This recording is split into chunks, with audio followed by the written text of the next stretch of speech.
One of the questions we often get is, in a small business, should my controller or my CFO, whichever we have in that role, should they be doing and overseeing our HR function? Well, I like to say that it would be good to have somebody that has an HR background and HR training. That's the best thing that could happen for you, to do your HR. But sometimes what happens is one of two things occur in a small business. One is oftentimes the CFO or controller actually take on that responsibility because they have payroll responsibility, and so it kind of they also then take on the HR responsibility. Maybe don't know all the nuances of HR, but of course are at the level that they lead things, and so they naturally get that role.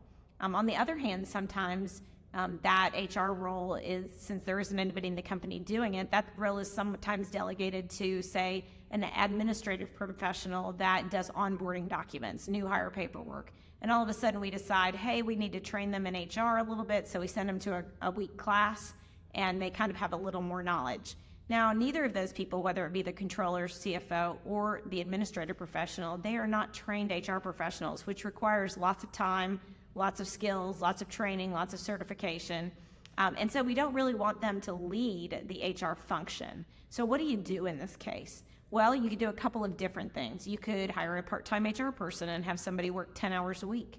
You could, and we help you find those people. You could outsource your HR function to an outside vendor. We also do that. We outsource that. Or you could have a relationship where we come alongside and mentor the person or provide outsourced HR services, and we call that HR Compass. So again, 3 different options for helping you guys in that situation. You don't necessarily have to hire that full-time HR person, which most companies don't do until they're 75 to 90 employees. But until then, we really need to have you have HR expertise, because as we found out in the pandemic, when you don't have somebody at the helm that has the HR expertise, the things that you have to know, like, do we make people take vaccines? How do we work remotely from home, and what should be the policies? Those kind of things HR people are able to put together, but the people maybe in the CFO, controller level, or in the admin level just don't have the background to do that. So it'd be good for you to have that function within your company, and we'll work with you to try to do that in a reliable fashion.